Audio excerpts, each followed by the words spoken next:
नमस्ते दोस्तों, राधे राधे, जय श्री कृष्णा, बोलो विष्णु भगवान की जय हो सत्यनारायण भगवान की जय हो।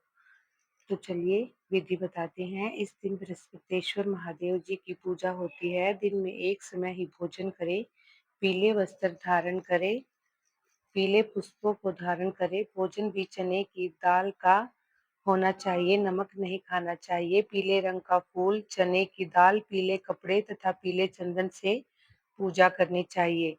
पूजन के पश्चात कथा सुननी चाहिए। इस व्रत के करने से बृहस्पति जी अति प्रसन्न होते हैं तथा धन और विद्या का लाभ होता है। स्त्रियों के लिए यह व्रत अति आवश्यक है। इस व्रत में केले का पूजन होता है। तो चलिए कथा शुरू करते हैं। किसी गांव में एक साहूकार रहता था, जिसके घर में अन्न, वस्त्र और धन किसी चीज की कोई कमी नहीं थी, परंतु उसकी स्त्री बहुत ही कृपण थी, किसी भिक्षार्थी को कुछ नहीं देती, सारे दिन घर के कामकाज में लगी रहती। एक समय साधु महात्मा बृहस्पतिवार के दिन उसके द्वार पर आए और भिक्षा की याचना की। स्त्री उस समय घर के आंगन को लीप रही थी। इस कारण साधु महाराज से कहने लगी कि महाराज, इस समय तो मैं घर लीप रही हूँ, आपको कुछ नहीं दे सकती, फिर किसी अवकाश के समय आना। साधु महात्मा खाली हाथ चले गए। कुछ दिन के पश्चात वही साधु महाराज आए, उसी तरह भिक्षा मांगी। साहूकारनी उस समय लड़के को खिला रही थी। कहने लगी, महाराज मैं क्या करूं, अवकाश नहीं है, इसलिए आपको भिक्षा नहीं दे सकती। तीसरी बार महात्मा आए तो उसने उन्हें उसी तरह से टालना चाहा, परंतु महात्मा जी कहने लगे, यदि तुमको बिल्कुल ही अवकाश हो जाए तो मुझको भिक्षा दोगी। साहूकारनी कहने लगी कि हाँ महाराज, यदि ऐसा हो जाए तो आपकी बड़ी कृपा होगी।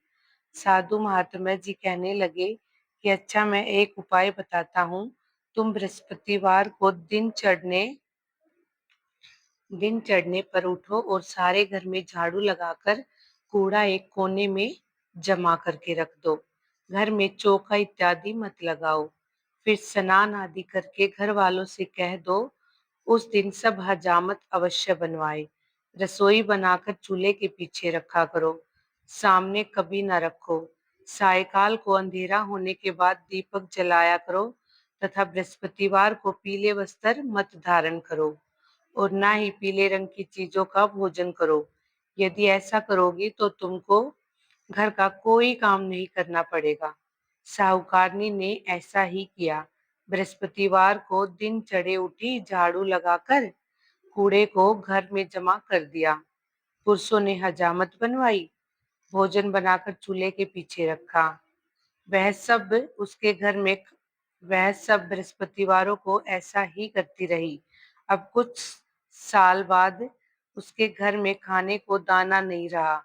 थोड़े दिनों में महात्मा फिर आए और भिक्षा मांगी, परंतु सेठानी ने कहा, महाराज मेरे घर में खाने को अन्न नहीं है, आपको क्या दे सकती हूँ। तब महात्मा ने कहा, जब तुम्हारे घर में सब कुछ था तब भी तुम कुछ नहीं देती थी, अब पूरा पूरा अवकाश है तब भी कुछ नहीं दे रही हो, तुम क्या चाहती हो वह करो। तब सेठानी ने हाथ जोड़कर प्रार्थना की, महाराज अब कोई ऐसा उपाय बताओ कि मेरे पहले जैसा धन धान्य हो जाए।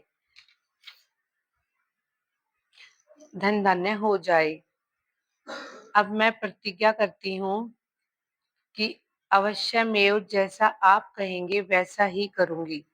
तब महात्मा जी ने कहा, बृहस्पतिवार को प्रातः काल उठकर स्नान आदि से निर्वित होकर घर को गौ के गोबर से लीपो तथा पुरुषों को हजामत न बनवाए। भूखों को अन्न जल देती रहा करो। ठीक सायकाल दीपक जलाओ। यदि ऐसा करोगी तो तुम्हारी सारी मनोकामनाएं भगवान बृहस्पति जी की कृपा से पूर्ण होंगी।